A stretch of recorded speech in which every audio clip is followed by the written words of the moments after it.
En ce mois de décembre 2025, le Bénin traverse l'une de ses périodes les plus troublées depuis son retour à l'ordre constitutionnel dans les années 1990.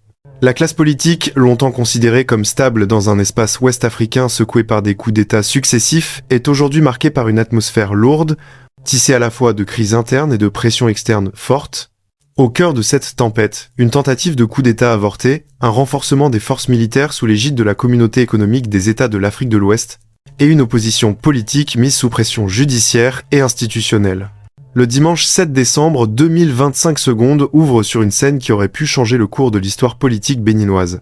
Peu avant 7 heures du matin, un groupe de militaires s'empare des ondes de télévision de la radiodiffusion et télévision du Bénin, annonçant la destitution du président Patrice Talon, en place depuis 2006. Ces officiers se présentent comme le comité militaire pour la refondation et déclarent la suspension de la Constitution, la dissolution du gouvernement et des institutions politiques.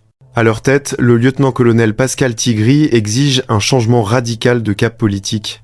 L'annonce fait l'effet d'une secousse dans la capitale économique, Cotonou, et au-delà, des tirs retentissent, des militaires entrahis sont visibles dans plusieurs quartiers stratégiques et la population, prise de panique, observe les événements depuis l'intérieur de ses domiciles ou sur les réseaux sociaux. Cependant, cette tentative de putsch est de courte durée. Très rapidement, les forces loyalistes, fidèles au président constitutionnel, mènent une contre-offensive.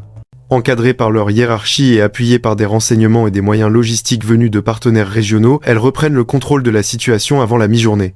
En fin de journée, le ministre de l'Intérieur, Alassane Seydou, confirme à la télévision nationale que la situation est totalement sous contrôle, que les institutions républicaines tiennent et que le putsch a échoué. Cette confrontation n'a pas été sans coup. Selon certaines sources, il y a eu des victimes des deux côtés et plusieurs mutins ont été arrêtés. Le chef du coup, Pascal Tigri, reste néanmoins en fuite, tandis que des enquêtes sont lancées pour déterminer les réseaux qui ont pu soutenir cette opération. Ce qui distingue cette crise béninoise des précédentes, c'est l'interaction directe entre crise interne et politique régionale. Depuis plusieurs années, la sous-région ouest-africaine est marquée par une multiplication des coups d'État militaires au Mali, au Burkina Faso, au Niger et plus récemment en Guinée-Bissau. Face à ces bouleversements, la CEDEAO se trouve à un carrefour difficile, préserver la démocratie constitutionnelle tout en respectant la souveraineté des États membres. La tentative de coup au Bénin a donc mobilisé immédiatement l'attention de la CEDEAO. Dans un communiqué officiel, l'organisation régionale a fermement condamné l'acte comme une subversion anticonstitutionnelle de l'ordre démocratique et a réaffirmé son soutien au gouvernement légitime du Bénin. À la demande explicite des autorités béninoises, la CEDEAO a autorisé le déploiement de sa force en attente, une force de paix prépositionnée dans plusieurs pays de la sous-région. Ce contingent a vu l'arrivée d'unités venues du Nigeria, de la Sierra Leone, de la Côte d'Ivoire, du Ghana et potentiellement d'autres pays membres. Leur mission officielle est de soutenir les forces armées béninoises dans le maintien de l'ordre, la protection des institutions démocratiques et la stabilisation d'un pays encore secoué par les événements. À 200 soldats nigérians et ivoiriens, selon le ministère béninois des Affaires étrangères, se trouvent déjà sur le sol béninois dans ce cadre. L'intervention elle-même est notable à plusieurs titres. D'abord, parce qu'il s'agit de l'une des rares interventions militaires régulières de la CEDEAO dans un État membre pour contrer une tentative de coup. La situation rappelle l'opération menée en Gambie en 2017 où la CEDEAO avait également déployé des forces pour faire face à une crise politique interne. Ensuite, parce qu'elle intervient dans un contexte où l'autorité et la légitimité de la CEDEAO sont contestées suite à des échecs dans des crises antérieures, notamment au Niger en 2023 où l'organisation avait été incapable d'empêcher ou de renverser une junte installée au pouvoir. Le déploiement des troupes a aussi mis en lumière la coordination diplomatique et militaire entre plusieurs États africains ainsi que l'appui non négligeable de partenaires extérieurs. La France, par exemple, a fourni des moyens de surveillance, des renseignements et une assistance logistique à la demande de l'État béninois, renforçant ainsi l'action conjointe sur le terrain. Dans les jours qui ont suivi l'échec du coup d'État, les autorités béninoises ont intensifié les poursuites judiciaires à l'encontre de figures de l'opposition politique. L'un des cas les plus significatifs est l'arrestation de Candide Azanaï, ancien ministre délégué à la Défense et chef du parti Restaurer l'Espoir. Interpellé à Cotonou alors qu'il se rendait au siège de son parti, il a été placé en garde à vue pour complot contre l'autorité de l'État et incitation à la rébellion. Par ailleurs, un mandat d'arrêt international a été émis contre l'activiste anti-occidental Kémy Séba, accusé de soutenir des actions contraires à la sûreté de l'État. D'autres personnalités politiques affirment également être visées par des procédures judiciaires. Ces mesures ont été interprétées par plusieurs observateurs comme une sérieuse mise sous pression de l'opposition déjà fragilisée par des restrictions politiques antérieures. Cette dynamique s'inscrit dans un contexte politique national plus large. Depuis plusieurs années, les partis d'opposition au Bénin dénoncent des pratiques qu'ils considèrent comme limitant substantiellement leur capacité à participer pleinement à la vie démocratique. Des controverses autour des règles électorales, des exclusions de candidatures et des accusations de fraude ont jalonné les dernières années, tendant un climat de défiance entre le pouvoir et une partie de la classe politique non gouvernementale.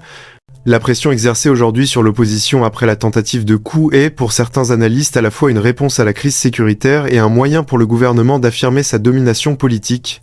Dans un pays où les élections présidentielles sont prévues pour avril 2026, la situation n'est pas sans conséquences pour la compétition politique à venir. Le débat autour de la liberté d'expression, du pluralisme politique et de l'intégrité du processus électoral est relancé avec force. Pour comprendre pleinement ce qui se joue au Bénin, il faut élargir l'analyse aux dynamiques régionales et aux facteurs internes qui ont rendu le pays vulnérable à ce type de crise. Le Bénin, souvent cité comme l'une des démocraties les plus stables d'Afrique de l'Ouest, n'a pas été immunisé contre les frustrations populaires croissantes. Des inégalités économiques persistantes, une jeunesse en quête de perspectives et des inquiétudes grandissantes autour de la sécurité, notamment dans le nord du pays en proie à une montée des attaques djihadistes, alimentent un climat de malaise. Bien que les autorités républicaines aient consolidé les forces de défense avec l'aide de partenaires internationaux, la perception d'un isolement politique de l'opposition et le manque de mécanismes efficaces de dialogue national ont amplifié les tensions sociales. La crise béninoise ne peut être dissociée des enjeux géopolitiques de la région.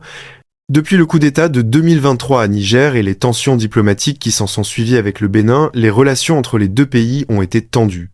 Une crise économique et militaire s'était installée, marquée par des fermetures de frontières, des sanctions et une concurrence stratégique accrue. Les rumeurs de soutien externe à la tentative de coup ont alimenté un sentiment d'ingérence régionale, bien que les preuves concrètes restent à établir. Des sources rapportent que des autorités de la junte nigérienne pourraient avoir été au courant de certains aspects du plan des putschistes, et que ces interactions s'inscrivent dans des tensions plus larges entre les régimes militaires autoproclamés et les gouvernements constitutionnels. Au-delà des relations bilatérales, le rôle de blocs régionaux tels que la CEDEAO prend une dimension géopolitique. Il ne s'agit pas seulement de défendre la démocratie béninoise, mais aussi de contrer l'élan des gouvernements militaires qui remettent en question l'ordre constitutionnel ouest-africain. L'avenir immédiat du Bénin reste incertain. La présidence de Patrice Talon, bien qu'assurée jusqu'à l'élection de 2026, devra naviguer entre un front interne de mécontentement, une classe politique divisée, et des attentes fortes de la communauté internationale et régionale. Du côté de l'opposition, la pression judiciaire et les restrictions politiques pourraient mener à une recomposition des forces, voire à des tensions sociales accrues si des voix populaires se sentent muselées. L'équilibre fragile entre sécurité et liberté, entre ordre constitutionnel et ouverture démocratique sera déterminant dans les prochains mois. Pour la CEDEAO, l'intervention au Bénin pourrait être un test décisif de sa capacité à agir face aux crises institutionnelles. Après plusieurs années de défaillance perçue dans certaines crises africaines, une action cohérente et efficace au Bénin renforcerait son rôle de garant régional de la démocratie constitutionnelle. Mais cela dépendra aussi de sa capacité à gérer les implications politiques et militaires de cet engagement.